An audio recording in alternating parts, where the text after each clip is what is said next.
Ranjana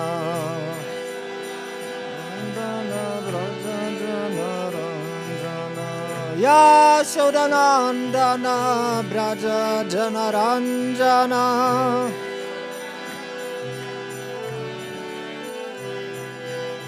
Yamunatira Vanachari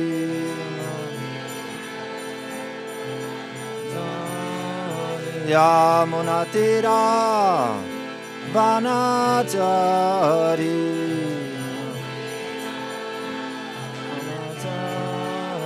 Yamunatira Vanachari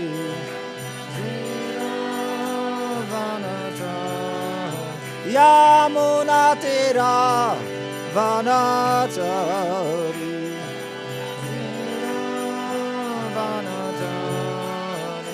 Jayo Radha Madhava Kunja Bihari Kunja Bihari Jayo Radha Madhava Kunja Bihari Radha Madhava Kunja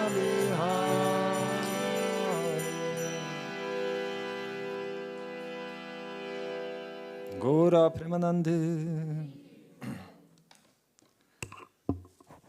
Om Agyanatimirandasya Gyananjana Shalakaya Chakshurun Militamina Tasmai Shri Gurave Namaha Shri Chaitanya Manobishtam Stapitam Yena Bhutale Svayam Rupa Kadamayam Dadati Svapadantikam Vandeham Shri Guru Shri Yuta Padakamalam Shri Gurun Vaishnavamishcha Shri Rupam Sagrajatam Sahagana Raghunatam Tam Sajivam Sadvaitam Savadutam Parijana Sahitam Krishna Chaitanya Devam Shri Radha Krishna Padan Sahagana Lalita Shri Vishakhanvitamscha He Krishna Karuna Sindhu Dinabandhu Jagatpate Gopesha Gopika Kanta Radha Kanta Namastute Tapta Kanchana Gaurangi Radhe Vrindavaneshwari Vrishadbhanu Sute Devi Pranamami Hari Priye Vancha Kalpa Tarubhyascha Kripa Sindhubhya Evacha Patitanam Pavanebhyo Vaishnavebhyo Namo Namaha Shri Krishna Chaitanya Prabhu Nityananda Shri Advaita Gadadhar Shivasadi Gaura Bhakta Vrinda Hare Krishna Krishna Krishna Hare Hare Hare Rama Rama Rama Hare Hare Om Namo Bhagavate Vasudevaya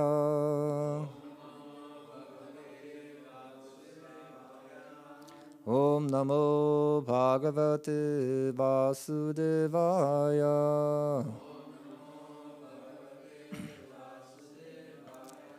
Om Namo Bhagavate Vasudevaya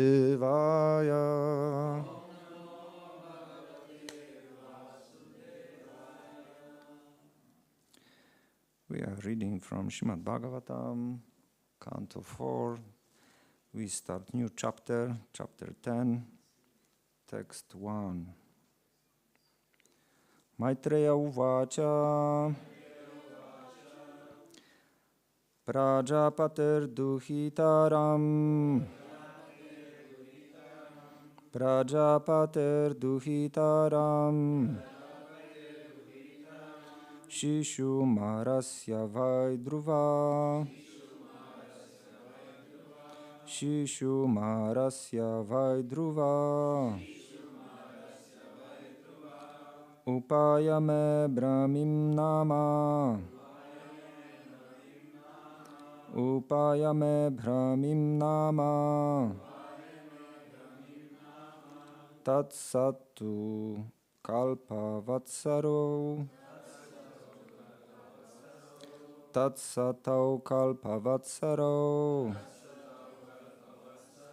Maitreya Uvacha Prajapatir duhitaram Shishumarasya Vaidhruva Upayame Brahmim Nama Tat Sutau Kalpavatsarau.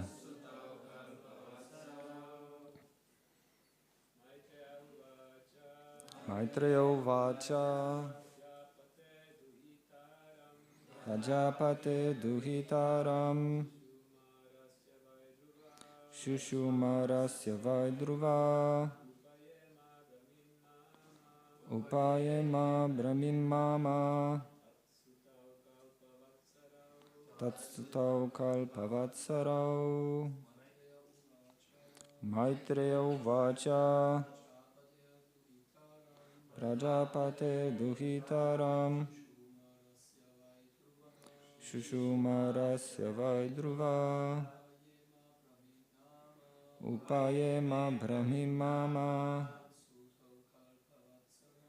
Tatsutau Kalpavatsarau. Maitreya Uvacha Prajapater Duhitaram Shishumarasya Vaidhruva Nama.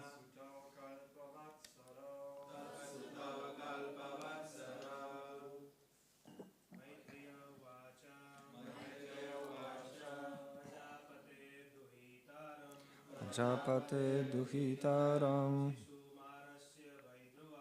Shishumarasya Vaidhruva Nama Kalpavatsarau. Maitreya Uvacha Prajapate Duhitaram Shushumarasya Vaidhruva Upayeme Brahmim Mama Tatsutau Kalpavatsarau.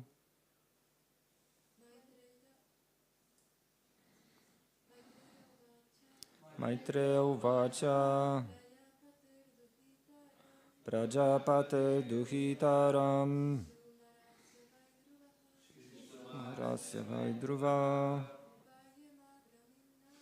Upayeme Brahmim Nama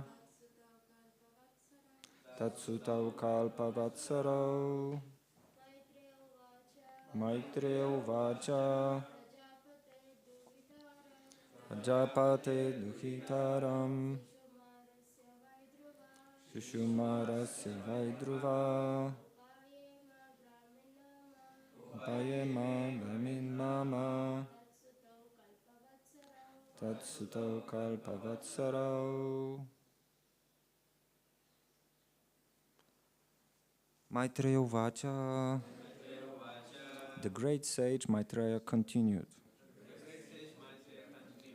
Prajapate of the Prajapati Duhitaram daughter Shushumarasya of Shushumara. Why? Certainly. Dhruva Maharaj. Upayeme merit.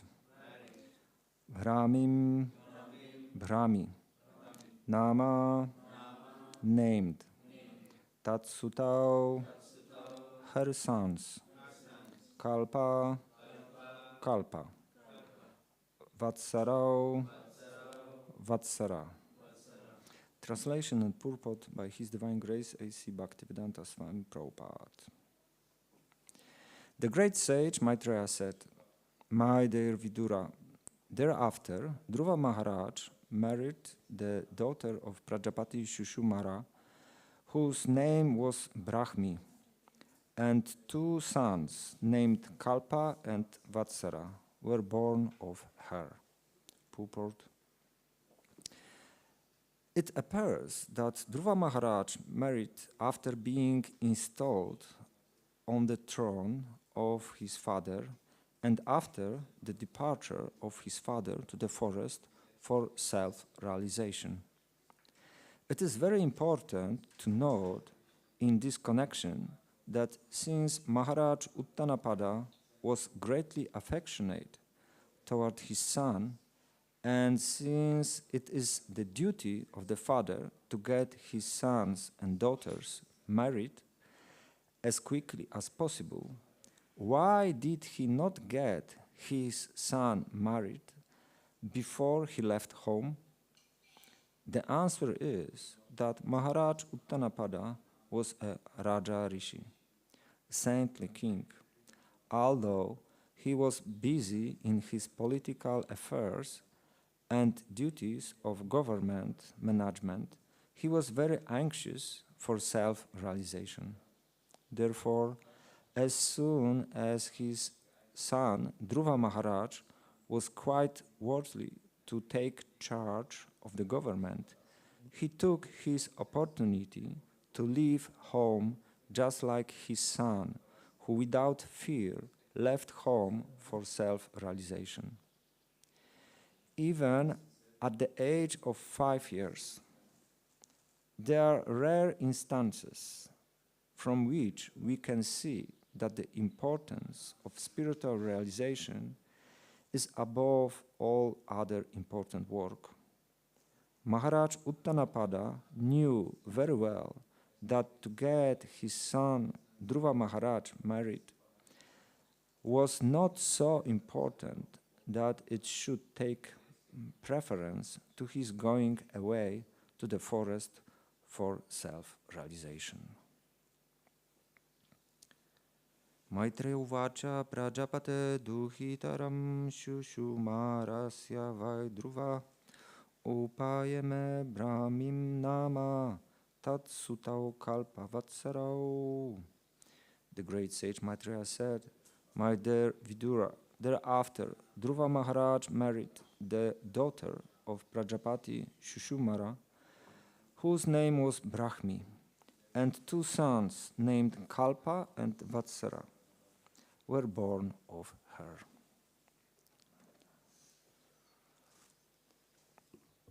We start new chapter in the stories from Śrīmad-Bhāgavatam about Dhruva Maharaj. It was very interesting story when 5 years old child gets self-realization in the forest. This is unusual. And we continue his story. And first, my thought when I was reading this translation purport was that Prabhupada in his purport completely neglect what is in the verse. He completely concentrate on Maharaj Uttanapada. And it's also very interesting that Maharaj Uttanapada was Raja Rishi. It means he was not only king, but he was saintly king. We don't have these days experience of this. Usually politics and high people in government, we don't see them so how to say, not so saint. Usually they are quite materialistic people. But therefore we are reading Śrīmad-Bhāgavatam to get these ideas, to get these pure examples to whom we should follow. And here Maharaj Uttanapada, it is mentioned that he was very affectionate to his son. And from one point he was very affectionate to his son, but from other point he has in the mind that yes, but my duty to be a king is over. Now I have other duty. It means I should go to the forest for self-realization. And it's also coming to my mind that if somebody has almost nothing, it's very easy to,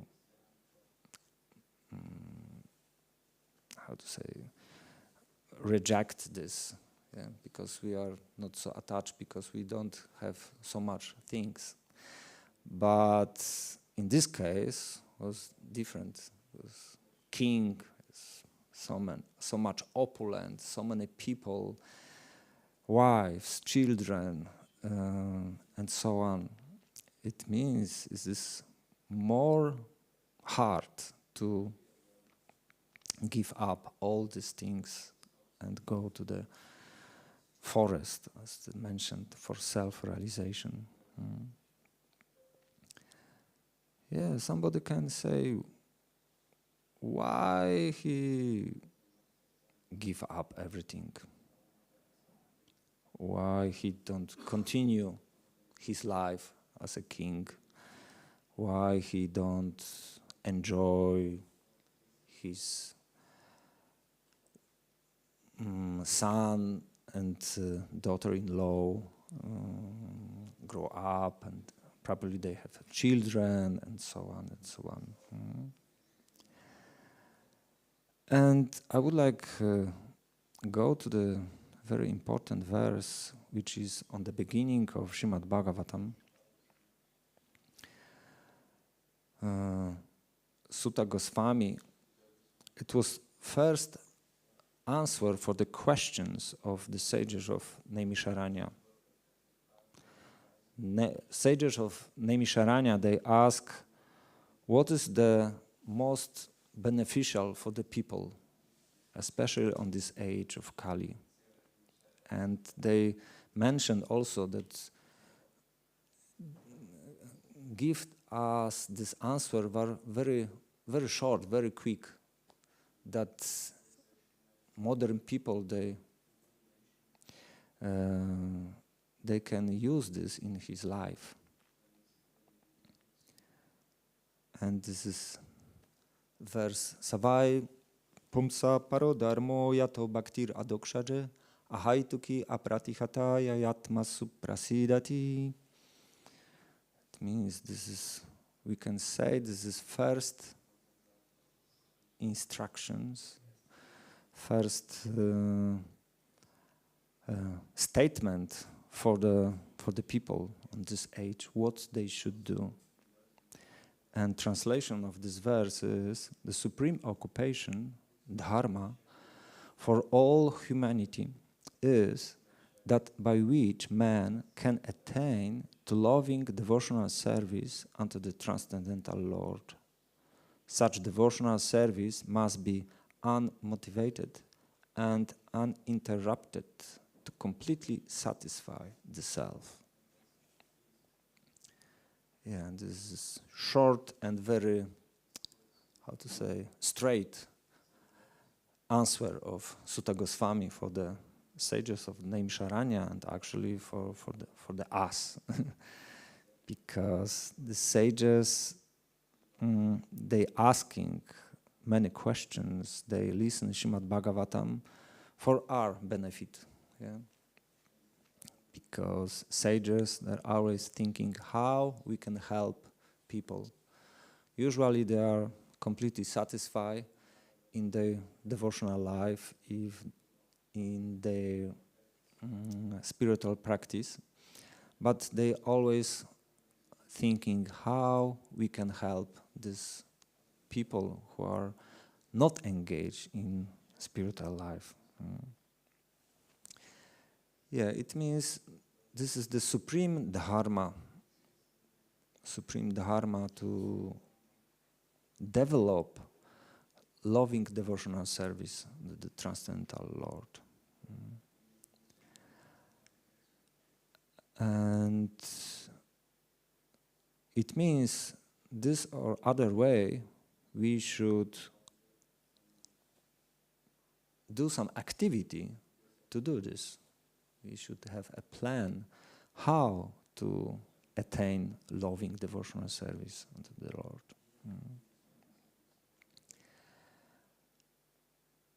And it means King Uttanapad, he followed his king dharma. He was very good king. He was making his job perfectly. But when it was time to give up, he was without attachment, give up this and go to the forest to develop loving devotional service.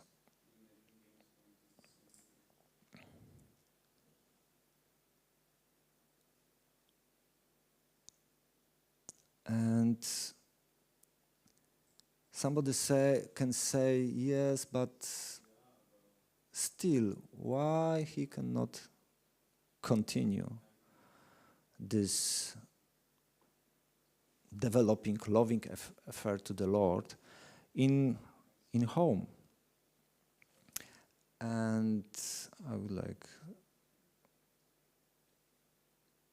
present some one of the verse from Rishabhadev teachings to his son, which is quite, actually these verses from Rishabhadev, they are so strong, they are so straight. And this is 558. Pumsastriya mithunibhava metam tayor mityo Hridaya granti mahur ato griha kshetra sutaptavitai janasya moho yam aham mameti. Yeah, problem is aham mameti. Somebody is thinking I and my. Yeah? This is body conception of life. Yeah? I'm doing this. I have this. This is my home, this is my family, and so on and so on.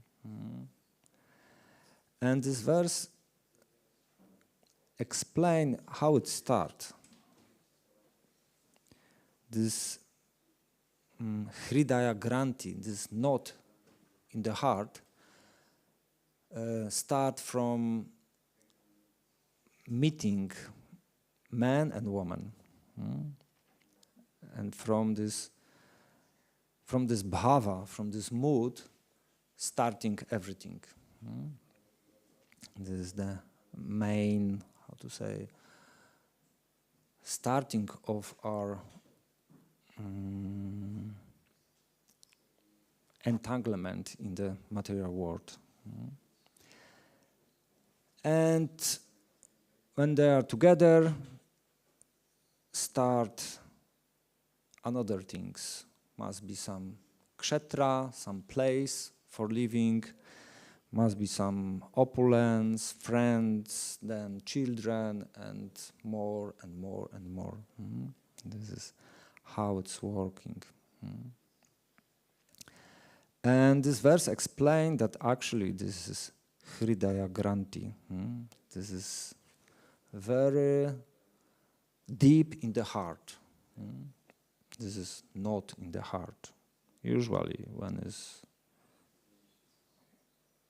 we have some thread and it's not so easy to unknot this. We must cut this. And similarly, therefore is using this example that we must cut this relationship. And to develop our self-realization.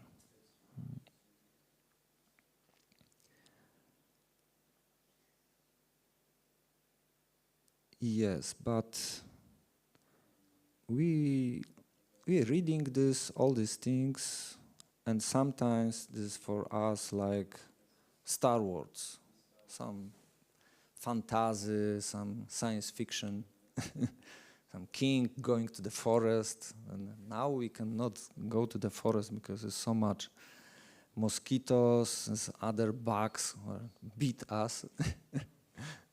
I remember my friend. We travel and distribute books. He explained me how he started his devotional life. He read some books, and on these books was, you must go to the forest to meditate. Okay, I go to the forest. And he go to the nearby forest, he sit down, and constantly some bugs, some mosquitoes, and so on, and he cannot concentrate completely. And he understood that this is not working in Kali Yuga, this kind of meditation. Yeah, and similarly, we are reading these stories from Śrīmad-Bhāgavatam, but how to apply this in our life? How I can go to the forest? Yes, but we can back to the previous verse on the end of 9th chapter. Prabhupada very nicely explained this in his end of his purport.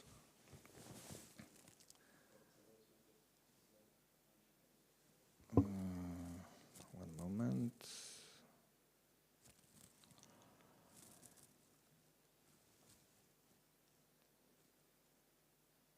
In modern days, however, it is not possible to give up one's home and go to the forest to practice austerity. But if people of all ages would take shelter of the Krishna consciousness movement and practice the simple austerities of no illicit sex, no intoxication, no gambling, and no meat eating, and chant Hare Krishna mantra regularly, 16 rounds, by this practical method, it would be a very easy task to get salvation from this material world. Yeah. It means Prabhupada is very practical. He teaches us how to apply this knowledge from Śrīmad-Bhāgavatam, this knowledge from Bhagavad Gita in our lives. Prabhupada stressed to fix our austerity for these 4 rules and regulations and regular chanting Hare Krishna Mahamantra. There's many statements of Prabhupada. This is not needed to do some extra austerity.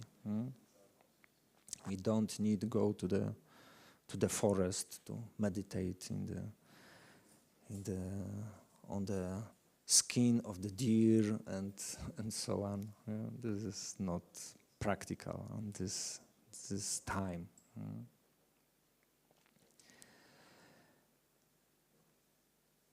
Yes, and I would like to say also a little bit about Svadharma. Prabhupada mentioned this, actually Krishna mentioned this about in Bhagavad Gita. Svadharma means specific duties. And actually Prabhupada mentioned, this is purport to the verse 231, that we have 2 svadharmas. We have svadharma according to our body. It means it's related to varnashrama dharma. And we have our eternal svadharma as a servant of the Krishna. And Prabhupada explained, as long as one is not liberated, one has to perform the duties of his particular body in accordance with religious principles in order to achieve liberation.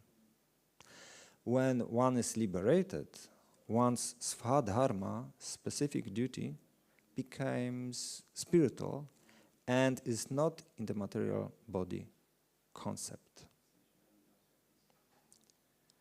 And so on. It means that we should not unnaturally give up our duty. As we have example from today's verse, Maharaj Uttanapad, he was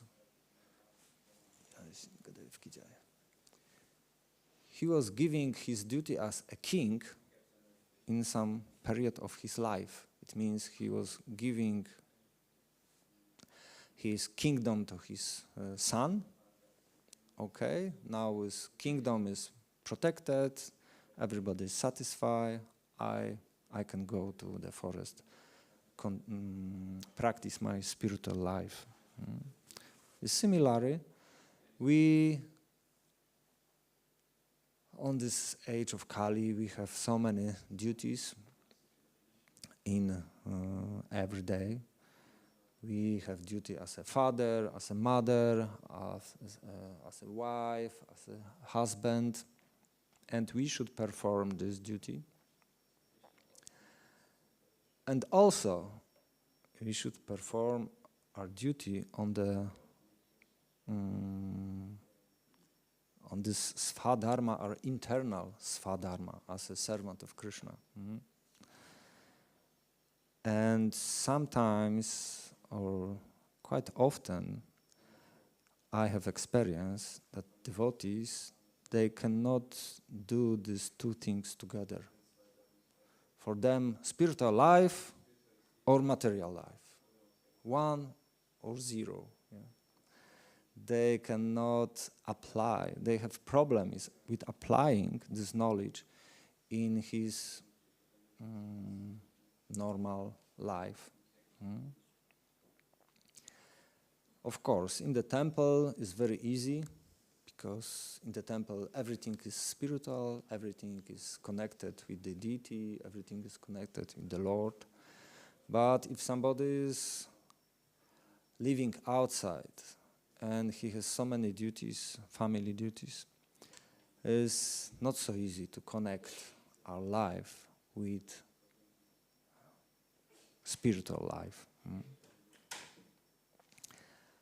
And yes, I'm a Bhakti Shastri teacher, and we have always discussion about this purport, how to connect these two svadharmas, how to apply in our normal everyday duty spiritual life. And now I think we have still some time. My suggestion is maybe we can discuss about it.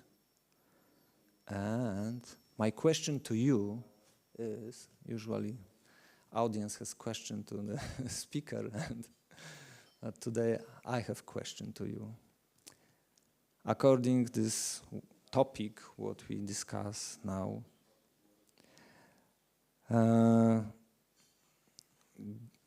taking care about children, this is spiritual activity or material activity for the devotee?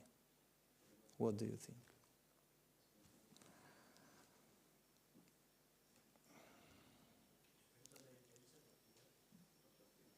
One moment, this will be mic. I would say it can be both. Yes. Can you explain? Yeah, of course. So when you raising your children in the right consciousness, so when you when you're raising them in Krishna consciousness, teaching them how to chant, how to worship the deities, how to offer prasadam and so on, then I would consider it, of course, spiritual. But when you just, I don't know, buying toys and, I don't know, going to the amusement park and stuff and so on, and then I would consider it material. And you do all the stuff that's basically the normal, what's considered normal today. You're doing with the child, then it's considered material, I would say. Yes, this main point is consciousness, as you say. If we have right consciousness, then actually everything what we are doing is Krishna consciousness. Even morning shower.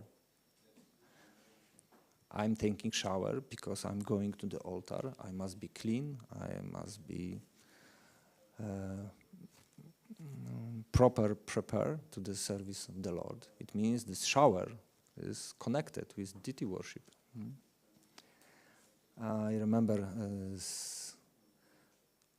one of the first lecture of Prabhupada, I think from 66 or even earlier. One young devotee lady asked Prabhupada, Prabhupada, is taking care about children, this is devotional life or not? Prabhupada said, actually, whatever devotee do, this is spiritual life.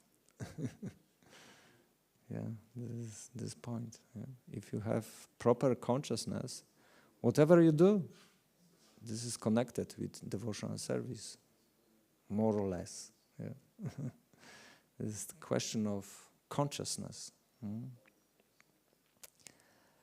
And therefore, Prabhupada give name of our society, International Society of Krishna Consciousness, not International Society of Krishna.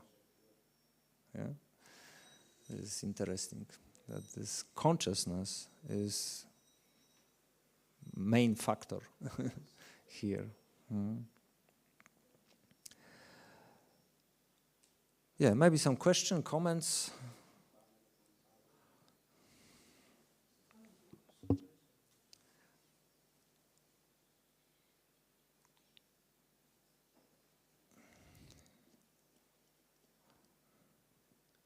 Hare Krishna, you said it was difficult for you experienced that it was difficult for devotees to combine these two things, family life and also strong spiritual practice. And then when is a devotee like Maharaj Uttamapad, he left family, left his whole kingdom, how ready should one be before one say, okay, my children are grown up, I did my job, and now it's time to go. But how ready should one feel that one is? Actually, for preparation to this lecture, I was listening Jayadvaita Swami lectures. He is preparing book about Vanaprastha. And actually 1 year ago on Nrsimha Chaturdasi festival, he was also one time give a lecture about this topic. Yeah, he explained that must be preparation. And actually, he explained that preparation is even in Brahmachari life. It means in Brahmachari life means study, means learn how to be good grihasta, and finally how to give up this duty and take vanaprastha and then take sannyasa. It means must be training, must be planning, and And Jayadvaita Swami, he explained that his observation is that these days there's not so many vanaprasthas. Yeah? We don't see so many of them. But he explained that this is a very important point in our society, to have this ashram, Vanaprastha ashram. And he was giving some examples. For example, one of his god brother from Canada, he was very good businessman. He was growing up his children, and in some period of his life he understood that he must retire. It means he gradually introduced his children to taking care about the business. First he was going to the job only for 4 hours per day. After some time, 1 week. After some time, once a month, and then give up completely. It means this is gradual process, step by step. And then it's more easy, for especially for the modern age people to reject something. And actually, Vanaprastha ashram is also some kind of step between grihastha and sannyasa. Some kind of ashram between. It means this Vanaprastha ashram is also some kind of preparation for sannyasa, for completely give up relationship with his family and fully dedicated to spread Krishna consciousness. I don't know. Are you satisfied by this answer? Actually, this is all seminar. If somebody is interested, he can Google this on YouTube. 12 lectures about this topic. Yes, Jayadvaita Swami. Yeah. But this is seminar, a lot of discussion with devotees. It's not lecture.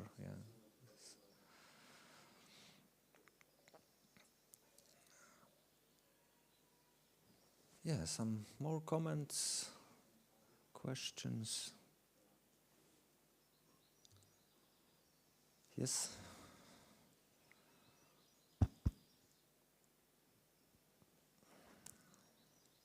Thank you, Prabhu, for the nice class. I was also wondering about this topic in general. In ISKCON nowadays, what is some reasons why the Vanaprastha ashram is not so established? Is it because it's not so much knowledge given in general, or is there also other reasons for it?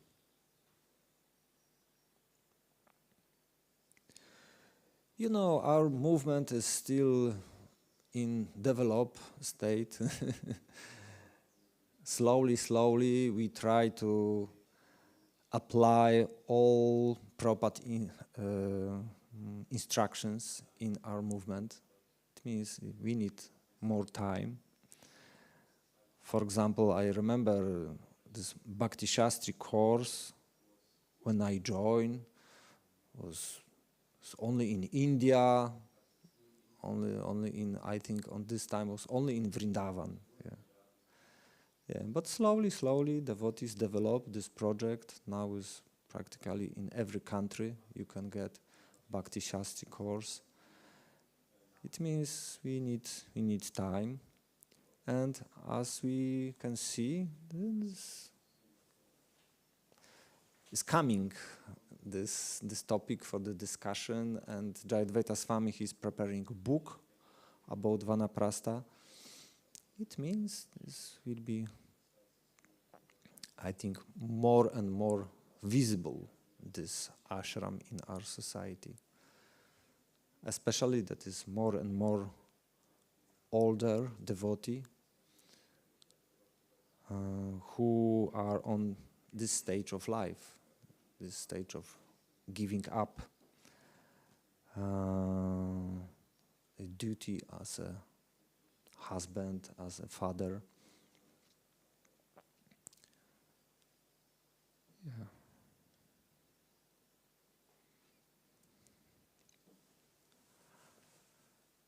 Some more questions?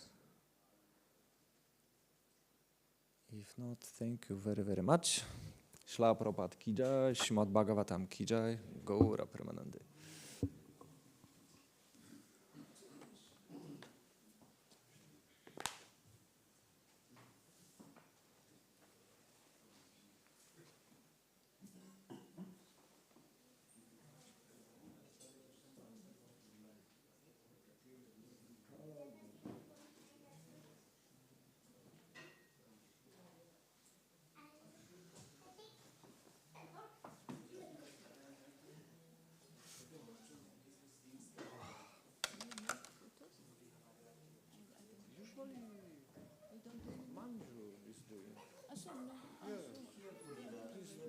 Don't close the iron gate. She's coming something like 12 o'clock. Ramananda told me it's not needed by Pujari taking pictures.